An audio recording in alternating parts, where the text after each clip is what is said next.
Excellent début de la semaine, mesdames et messieurs. Merci de choisir Kinatu Télévision pour vous informer aux toiles des fonds. Ce lundi 5 mai 2025, le président de la République, Félix-Antoine Tshisekedi Tshilombo, a pris part à la cérémonie marquant la célébration de la Journée mondiale de la liberté de la presse en République démocratique du Congo au fleuve Congo Hôtel de la Gombe, placé sous les thèmes « Le journaliste congolais face au défi de l'intelligence artificielle ».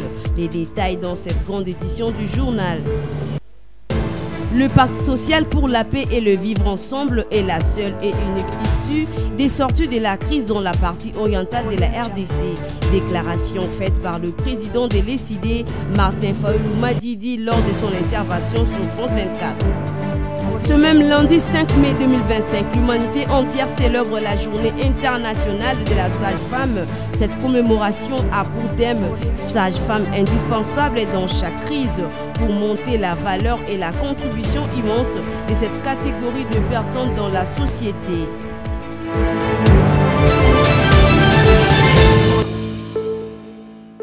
Une fois de plus, merci d'être branchés. Démarrons par cette nouvelle. Les chefs de l'État, Félix-Antoine Tshisekedi Tshilombo, a pris part ce lundi 5 mai 2025 au fleuve Congo Hôtel de Kinshasa à la cérémonie de la célébration de la Journée mondiale de la liberté de la presse en République démocratique du Congo, placée sous les thèmes « Le journaliste congolais face au défi de l'intelligence artificielle pendant cette période de la crise sécuritaire dans la partie orientale de la RDC. En effet, plusieurs personnalités du pays ont pris part à cet événement, dont le deux présidents des chambres parlementaires, Vital Kamerhe et Sama Lukonde, et tant d'autres. Revenons sur la traditionnelle réunion du Conseil des ministres représentant sa titulaire empêchée, invitée à prendre part à cette réunion importante de membres du gouvernement. Le vice-gouverneur de la Banque centrale du Congo avait expliqué la situation liée à la conjoncture économique en RDC, mais également le comportement de biens et services au niveau international. Regardez. Évolution de la situation récente sur les marchés d'échange ainsi que de biens et services. Intervenant comme invité, le vice-gouverneur de la Banque centrale du Congo a présenté la situation de la conjoncture économique qui reste marquée par la poursuite de la stabilité aussi bien sur le marché des biens et services que sur celui du marché de change, attesté notamment par des légères variations du taux d'inflation et du taux de change d'une semaine à l'autre.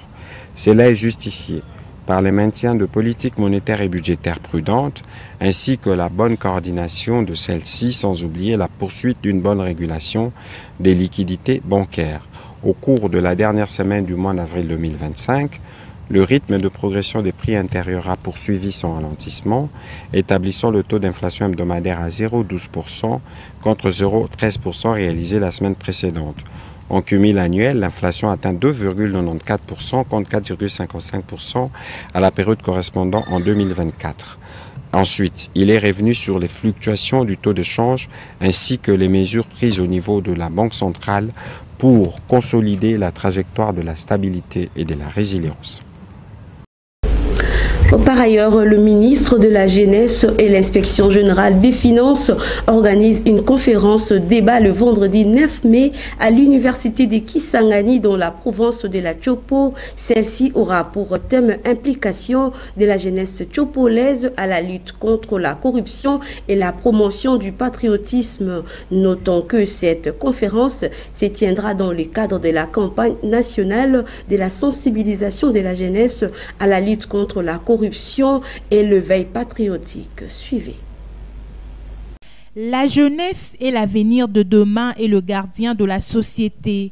Elle contribue à la construction d'une nation plus juste et plus forte. D'où la mobilisation des jeunes est perçue comme un levier important pour inscrire des valeurs dans les mentalités des futurs afin que cette nouvelle génération prenne le relais et poursuive les efforts en cours.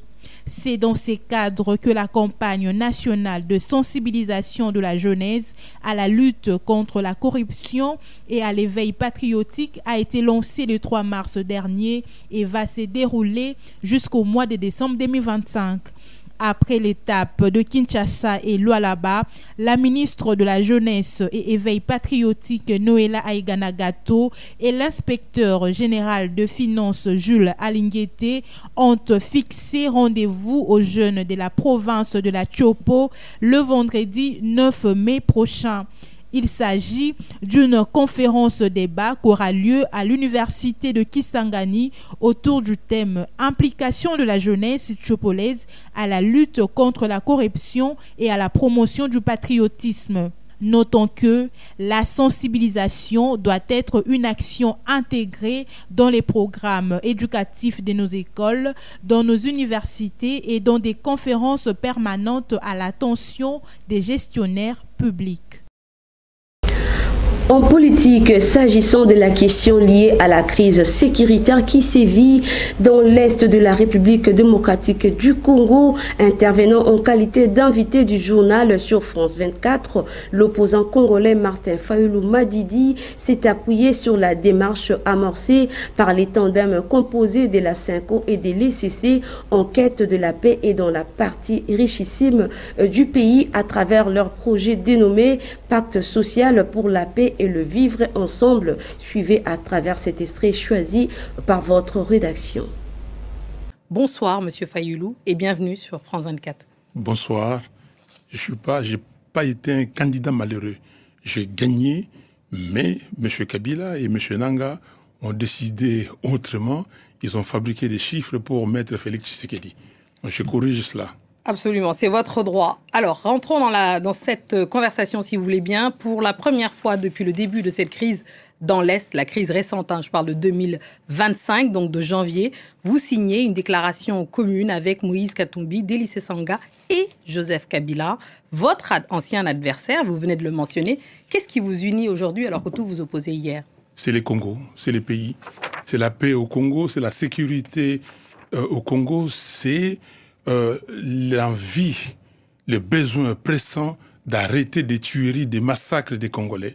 Et c'est ça qui me fait signer avec Joseph Kabila, Délice Sanga, Moïse Katumbi. Et demain, je pourrais signer avec Félix Tshisekedi s'il décide que nous nous mettons ensemble pour discuter, parler de la vérité, se réconcilier et à mettre en place la cohésion nationale au Congo. Vous appelez à un dialogue national, vous parlez de causes internes de la crise, comme la mauvaise gouvernance ou la restriction, je signe à la restriction des libertés. Est-ce une manière de dire que le gouvernement congolais porte une part de responsabilité dans l'enlisement de cette crise dans l'Est? Une grande part de responsabilité. Un gouvernement, s'il est mis en place, c'est pour résoudre le problème du pays. Mais si le gouvernement s'occupe à enrichir ses membres, à enrichir le membre des familles, ce n'est pas un gouvernement. Si un gouvernement ne s'occupe pas de la sécurité de son peuple, de l'intégrité territoriale, ce n'est pas un gouvernement. Toujours en politique, la République démocratique du Congo est une fois de plus en deuil suite au décès inopiné du professeur Mathieu Kalele Kabila survenu le dimanche 4 mai dernier dans la capitale congolaise. Ce sociologue de renom fut ministre de Mines et il a joué un rôle déterminant dans le développement des universités de Kinshasa et celle de Lubumbashi. Ses travaux scientifiques ont profondément influencé la compréhension des intellectuels congolais sur le plan social en RDC. Notons que cette figure emblématique de la scène politique congolaise faisait partie de la plateforme politique Lamuka. Poursuivons cette information relative au secteur de la santé. Ce lundi 5 mai 2025, le monde entier célèbre le sage-femme sous les thèmes « Sage-femme indispensable dans chaque crise », véritable pilier de la santé maternelle. Elle assure de soins essentiels même en période d'urgence. Cette journée rappelle leur rôle vital et la nécessité de les inclure dans toutes les réponses aux crises. Les détails dans cet élément choisi par notre concert Jovine Binga. La journée internationale de sages-femmes, célébrée ce lundi 5 mai, est un moment essentiel pour mettre en lumière le rôle vital de ces professionnels de santé sous les thèmes sages-femmes indispensables dans chaque crise. Cette journée souligne que les sages-femmes ne sont pas seulement des actrices clés de la santé maternelle et néonatale, mais aussi de piliers lors de crises humanitaires et sanitaires. Elles fournissent des soins cruciaux, en particulier de contextes difficiles comme les guerres, les épidémies, les catastrophes naturelles. Elles sont souvent la première ligne de défense pour la santé de mères et de nouveau-nés, offrant un soutien indispensable dans des conditions parfois précaires.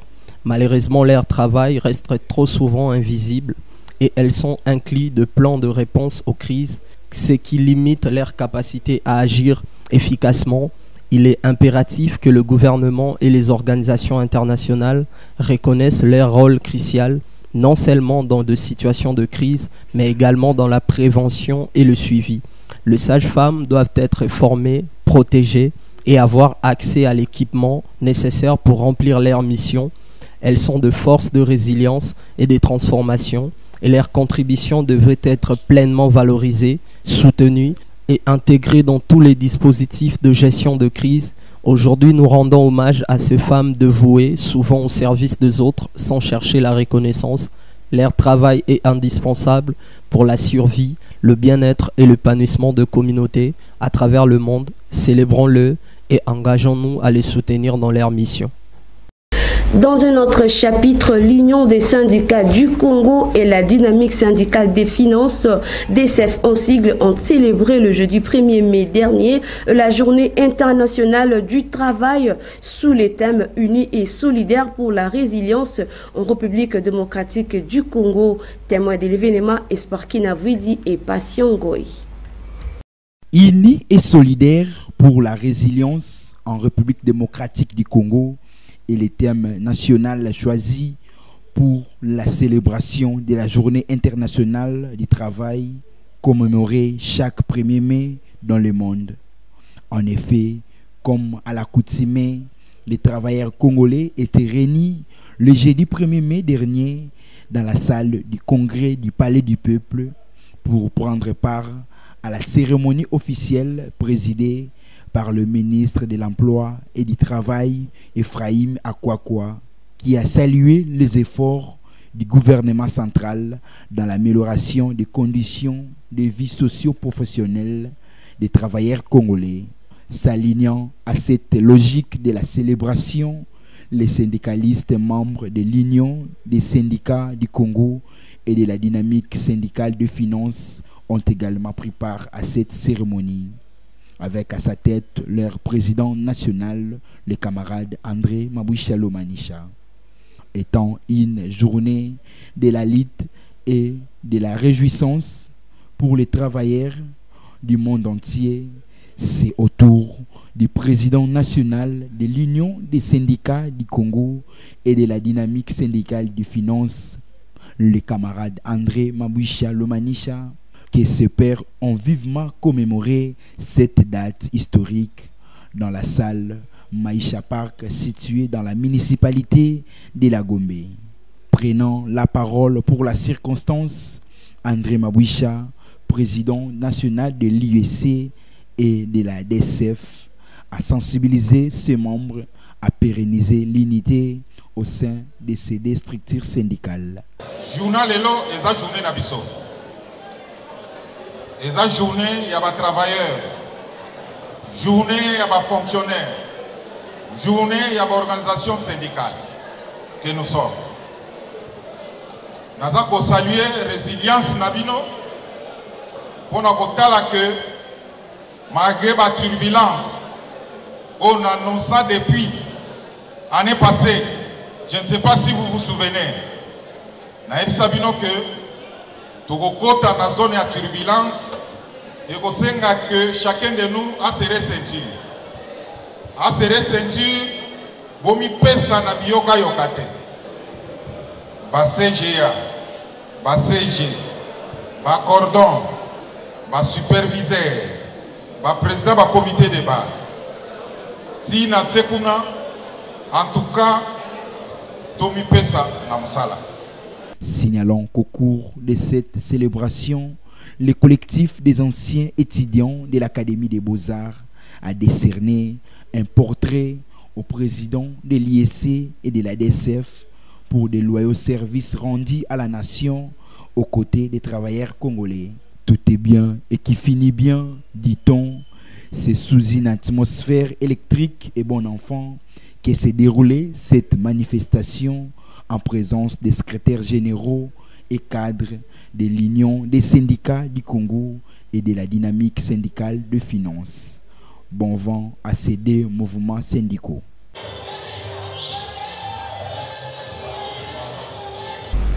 En international, d'après le porte-parole de l'armée soudanaise, le paramilitaire de forces de soutien rapide FSR en sigle ont lancé le dimanche 4 mai dernier plusieurs drones explosifs contre cette ville stratégique de la côte de la mer Rouge. Siège provisoire des autorités, l'aéroport et un entrepôt de marchandises. Des installations civiles ont été visées.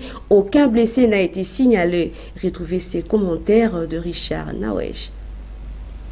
Pour la première fois en plus de 2 ans de guerre désormais, au Soudan, les forces de soutien rapide du général Hemedti ont bombardé la ville de Port-Soudan, là où le gouvernement soudanais a été délocalisé le temps de cette guerre.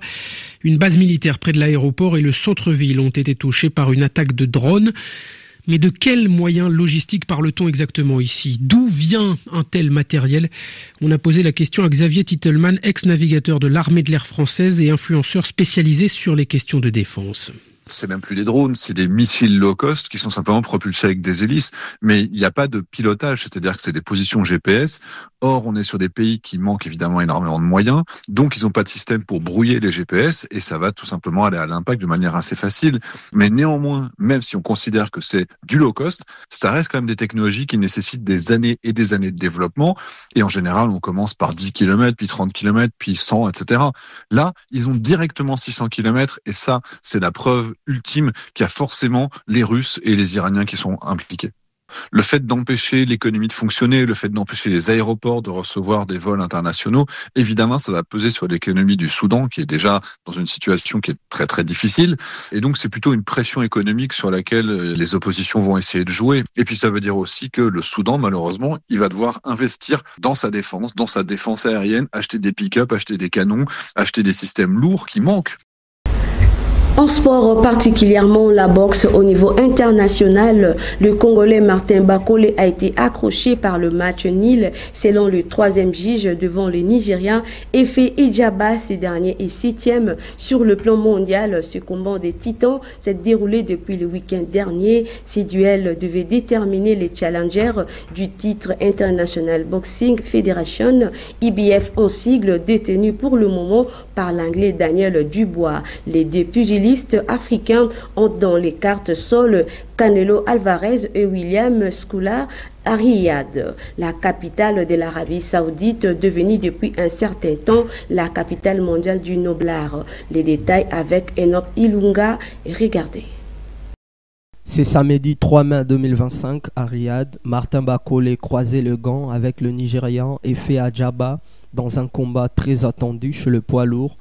Dans une arène pleine à craquer, les deux géants africains ont livré un affrontement serré, rythmé par 2 échanges puissants, mais sans grande domination d'un côté comme de l'autre. Martin Bakole, fidèle à son style agressif, a cherché à imposer son rythme, tandis qu'Adjebe a misé sur des contres bien placés, évitant les attaques les plus puissantes.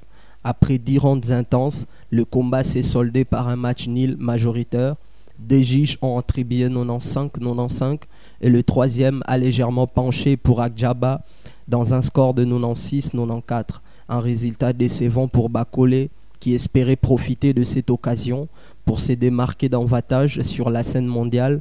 Lucide du combat, le Congolais a exprimé sa frustration mais aussi sa détermination. Si j'avais eu un vrai camp d'entraînement, ces combats auraient été différents. Je veux la revanche. Une déclaration qui montre clairement la volonté de Bakole et de rectifier le tir et de montrer qu'il peut faire mieux. Et la suite, une revanche contre Adjaba semble bonne voie, mais un autre nom commence à circuler. Daniel Dubois, le Britannique, pourrait être le prochain défi pour Bakole. Peu importe l'adversaire, le poids lourd congolais ne semble pas vouloir se contenter de match nul. Son objectif est clair, s'imposer et gravir les échelons vers un titre mondial.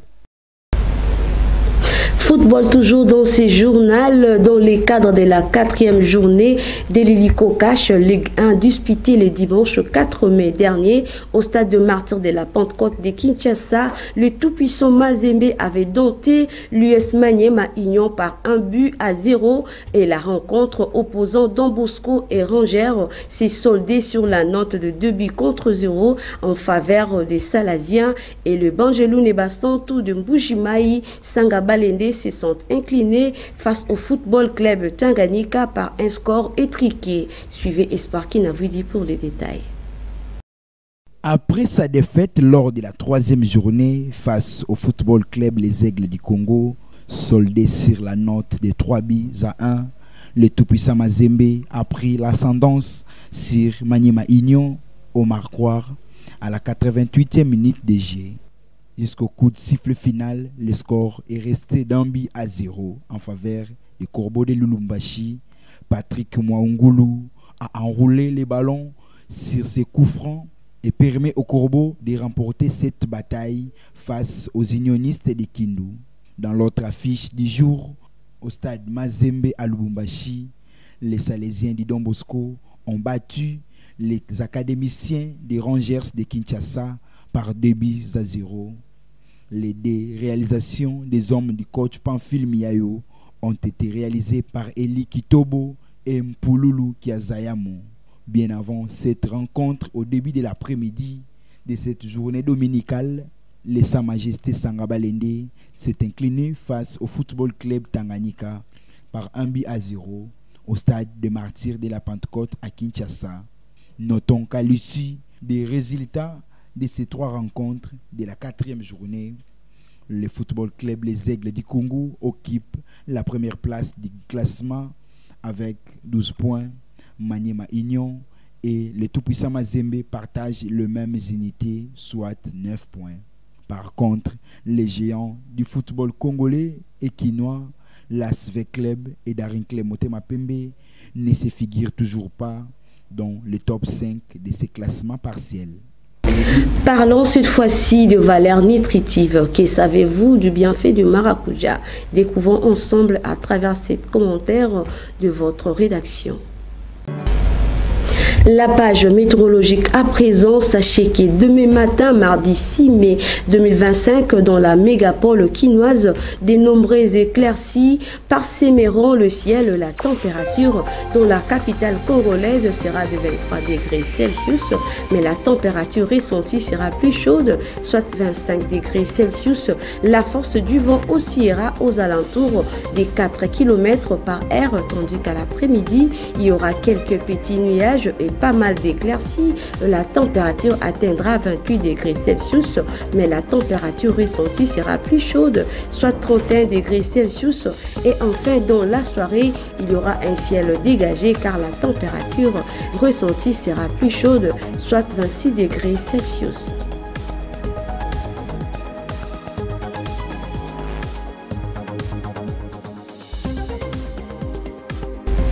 Avant de boucler complètement cette grande édition d'information, votre rédaction vous propose la belle sélection de journaux parus ce lundi 5 mai 2025 dans la ville-province de Kinshasa. Voici ce plus bel ample détail à travers ces timbres vocaux de Jean-Paul Kabea. Suivez.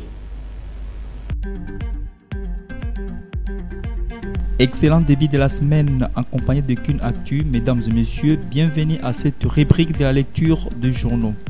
Démarrons l'actualité avec les tri hebdomadaires Africa News qui titre à sa une Soumino adopte le micro-entrepreneur.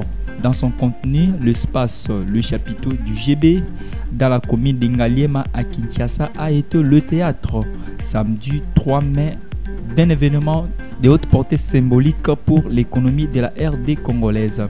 La formalisation des petites et micro-entreprises sur initiative de la première ministre Judith Souminoa qui a présidé la cérémonie. Des micro-entrepreneurs de Kinshasa venus particulièrement du marché de la liberté à Massina et des météos à Ngaliema ont shifté de l'informel au formel. Selon les sources du journal, cafouillage autour de son statut. Le Front commun pour les Congo FCC en cycle réagit à l'annonce par le ministre d'État en charge de la justice et garde des Sceaux, Constant Mutamba, de l'injonction adressée à la justice militaire d'engager des poursuites judiciaires contre son autorité morale. L'ancien chef d'État, Joseph Kabila, suivi d'une requête pour obtenir du Sénat la levée de ses immunités dans un communiqué officiel publié samedi 3 mai dernier, signé par Raymond Tibanda. Pour sa part, le journal révèle que affaire Matata Mponyo. Voici la clarification de l'Assemblée nationale et de la Cour constitutionnelle sur l'échange institutionnel.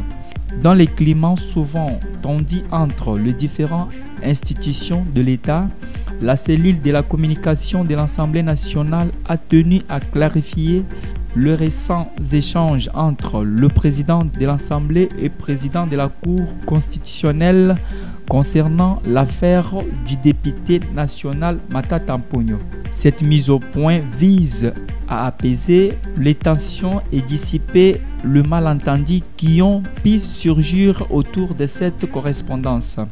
De son côté, Grand Débat évoque le gouvernement congolais s'engage à mettre fin à la contrebande minière. D'après les confrères, la République démocratique du Congo a obtenu une commission d'enquête conjointe chargée de faire la lumière sur les commerces illicites des minerais congolais vers le Rwanda en vue de lutter contre la contrebande minière, a indiqué samedi à Lusaka en Zambie les ministres de Mines lors d'une réunion de la conférence internationale sur la région des Grands Lacs CIRGL en cycle. Selon la même ordre d'idées, les États-Unis proposent des conditions avant la signature de tout accord minier. Le porte-parole américain, M. Boulos, affirme qu'avant la signature de tout accord minier annoncé entre la RDC et le Rwanda, Kigali doit retirer ses troupes du sol congolais. Parlons culture avec Forum des As qui indique en grand titre Bana Odeyon reprend le micro avec au premier clip vidéo après 50 ans. De l'ombre à la lumière, les jeunes de Kitambo ressuscitent les premiers Atala de l'histoire.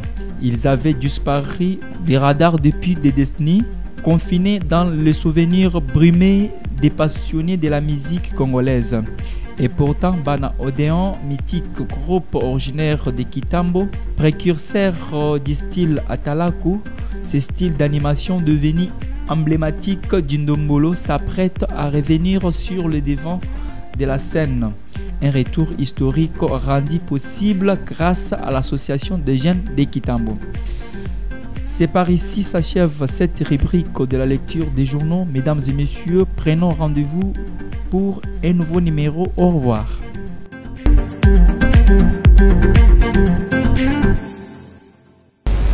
C'est ici que nous mettons un terme à cette grande édition d'information. Vous venez à peine de nous rejoindre à le rappel des titres. Ce lundi 5 mai 2025, le président de la République, Félix Antoine Tshisekedi Tshilombo, a pris part à la cérémonie marquant la célébration de la Journée mondiale de la liberté de la presse en République démocratique du Congo au fleuve Congo Hôtel de la Gombe, placé sous le thème « Le journaliste congolais face au défi de l'intelligence artificielle ». Les détails dans cette grande édition du journal. Le Pacte social pour la paix et le vivre ensemble est la seule et unique issue des sorties de la crise dans la partie orientale de la RDC. Déclaration faite par le président de l'ECD, Martin Fayulu Madidi, lors de son intervention sur France 24. Ce même lundi 5 mai 2025, l'humanité entière célèbre la journée internationale de la sage-femme. Cette commémoration a pour thème « Sage-femme indispensable dans chaque crise » pour monter la valeur et la contribution immense de cette catégorie de personnes dans la société.